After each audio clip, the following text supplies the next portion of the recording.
Hello everyone, it's Pharaoh War here and welcome to the channel. So guys, in this game I'm playing as the Greenskins led by Night Goblin Warboss, and I'm facing off against Karma from Total Warhammer, another YouTuber. Check the description below for his channel link. And he is playing as the High Elves led by Stick Up His Ass himself, Teclis. So guys, this game has a lot of shenanigans going on in them. I hope you guys get to enjoy it, so let's check the build so we can get right into formations.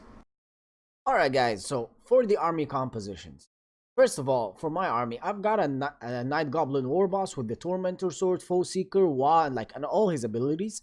A Goblin Big Boss on a Spider for the poison damage and a Sword of Anti-Heroes. And yes, the creme de la creme, an Orc Shaman. And of course, I've got on him a Footed Gork, and here we go. He's on a Hog, so he can run faster. I've got 3 Goblins, Fodder Unit Frontliners, 2 Orc Biggins, 2 Black Orcs, Rusty Airs, a Goblin Wolf Rider, Dirkit Squig Hoppers, Night Goblin Squig Hoppers, Mangy Marauders, and 3 Squig Herds. So as you can see, this army is more of a well-rounded army.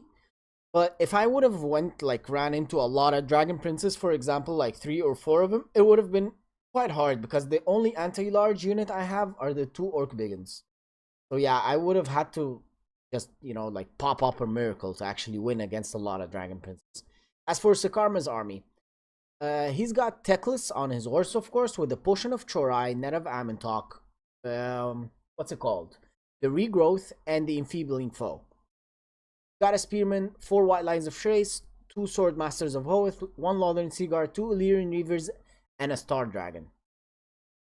So his army is more or less depending on terror, netting, and then just hit and run using the dragon with the Illyrian Reavers just there to, just take down the units, maybe get into the back lines of the Gobbo like firing squad and, doing the damage required. Alright guys, so I think that's it for the compositions. It's quite easy. So let's get right into the fight. Alright guys, so for army deployment, I've got my goblins and squig herds right up front ready to dish out some charges and take on some charges because they're put in front there to actually defend the black orcs from receiving any charge damage and giving the opportunity for my high value infantry to get their charges off with like 26 on the biggins and 30 on the black orcs. That is not some damage to waste. No, this is actually something good you need to use. With the rusty airs just put behind them, this was actually not a very good move. I should have put them maybe in the center there or something, just some way to defend them, because these guys are pretty good when it comes to High Elves, because High Elves infantry, they have good armor with the Sword Masters of Oath with 90 and the White Lines with 90 as well. With the Lothern Seaguard, no, I won't be attacking Lothern Seaguard with the Rusty Airs, of course, so no. So having the Rusty Airs firing at the high level infantry would be better and defending them at the same time.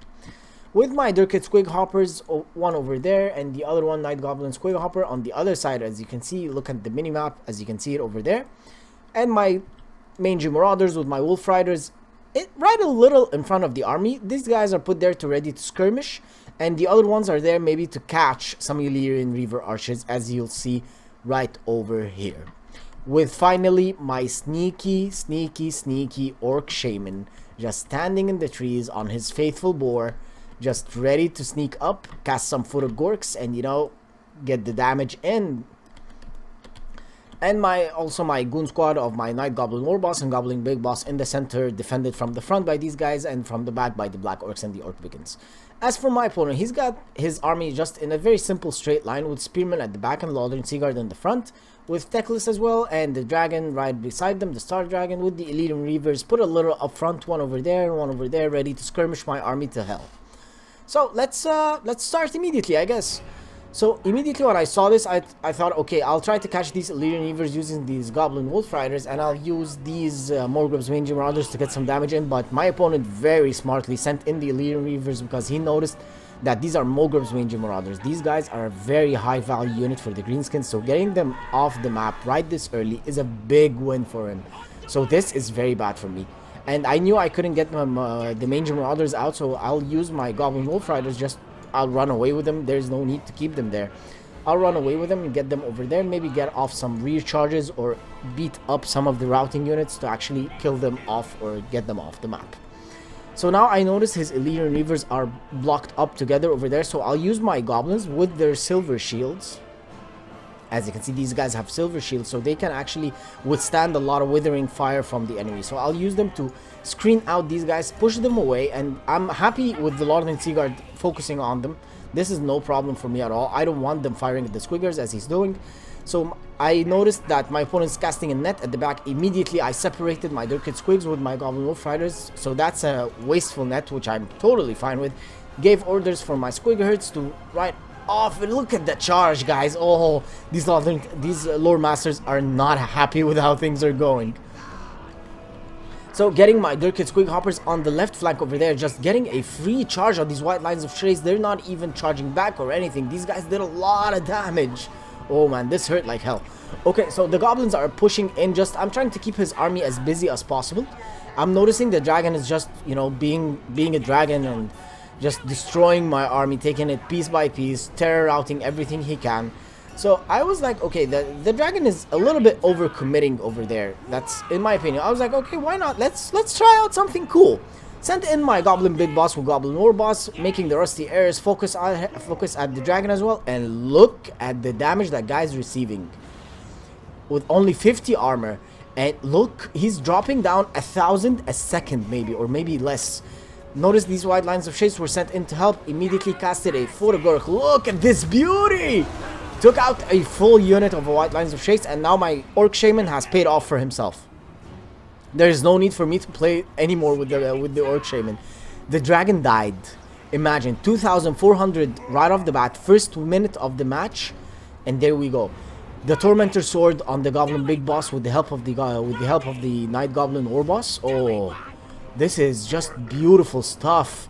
I loved the addition of the Tormentor Sword on Night Goblin War Boss. It is such a cool item to add for the Greenskins. Just stops cycle charging, which was a big problem for the Greenskins to deal with. And now I beat up these white lines of shades, these Sword Masters of Hoeth, Lower Masters or Sword Masters or whatever their face is. They're getting beat up as well. And I'm just right now just going through his army, you know, being a Greenskin, because when you're a Greenskin, you gotta just push through. Push through the middle, push through the center, get in the back lines. But with my opponent, he actually did something very smart that was intended to throw me off, and it kind of did. He had no archers. He had no Lothern Seaguard, no normal archers, no nothing. So what I prepared for my build, as I explained before, was I prepared for a very heavy archer formation or whatever. He had nothing, which actually caused me a little bit of a problem in the beginning. My opponent, I didn't show you previously, he sent his Illyrian Reavers to deal with my Rusty Airs, and they're already like routing. They're back now, but yeah, can't really do a lot with them right now. So now I'm more or less trying to clean up shop. He casted a Enfeebling Foe on these Black Orcs because they're gonna fight the Sword Masters of Hoeth, but I still have these other Black Orcs which I'm using them to surround and get in on the back lines. And then I'm trying with my Goblin Big Boss and Goblin War Boss to catch them, but yeah, I thought, nah, not gonna happen. I'll just cast a wall here, you know. Oh no, I'm sorry, I'll cast a wall later. Not now. He casted a net of Amontok on my Goblin Big Boss and Night Goblin War Boss. I immediately sent them in there so the net wouldn't leave them isolated outside. He's going in with Teclis on the Night Goblin War Boss, which is, yeah, this is not a good idea, mate. Like, yeah, so I casted a wall, casted the Sword of Anti-Heroes on the Goblin Big Boss. So that guy, if I had another Sword of the Tormentor Sword, that guy would have died immediately. Teclis would have been beaten up badly. Now I'm sending in my Goblin Wolf Riders to actually try and catch Teclis, using my Goblin Big Boss to just try and catch him, but not working so well. I'm actually keeping my Night Goblin War Boss there, not over chasing with Teclis, because I want the Wa to actually hit and his poison to keep hitting all those. So now I noticed something here. There's something that you should know when using the Goblin Big Boss. That guy is a perfect trap mechanism for a nice Photogork. What you do with the Goblin Big Boss, you send him in first, and then the opponent will be like, okay, that is cool, I'm going to catch a hero and kill him. This is awesome, you know, like getting rid of leadership right on. That is great. So this is what I did over there. I used my Goblin Big Boss to send him in first. I wanted him to get surrounded, because now I have my... Where is he? Where's that sneaky little bastard? There he is. My Orc Shaman is pretty close right now, getting ready. You know what's coming. You know what's coming now. Would you look at this beauty? Gork is happy with it. Oh, look! That is just 2 units of like white lines of chase with spearmen just off the map. Nothing he can do about it. Just now the Goblin Big Boss is turning his eye on Teclis. As you can see, all those are just, they have routed from that Photogork. This was just like, this is a very nice tactic you should always try to use with the Goblin Big Boss. And now my opponent has a mass shatter, and that is it for the game. Okay, let's check the stats. So I did not expect this. I did not expect that the Goblin Big Boss and the Night Goblin War Boss, with the help of a Rusty Air, can take down the Star Dragon in the matter of a minute. They took him down in 1 minute to kill him. Like, they didn't even rout him. They just, like, plainly put him to the ground. That is it.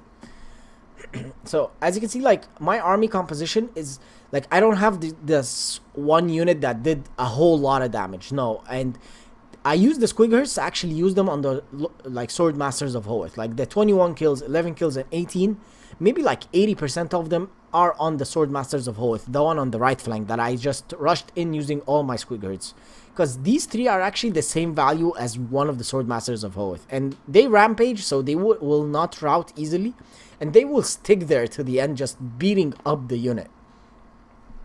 As you can see, like, with my formation build, with the Goblins up front, with the Squigs, Biggins on each side, and behind them, like, I use the Biggins to screen any incoming cav if there is incoming. The Black Orcs, they didn't really get a lot of damage. With 43 and 67, this is pretty good. Like, and look at the health. Like, maybe that guy's lost like 30%, while that guy lost like 15, which is great because of how, as I explained before, of how I used my formation, just blocking the front using the Goblins and Squigs, and the right and left flank using the Orc Biggins, which worked perfectly.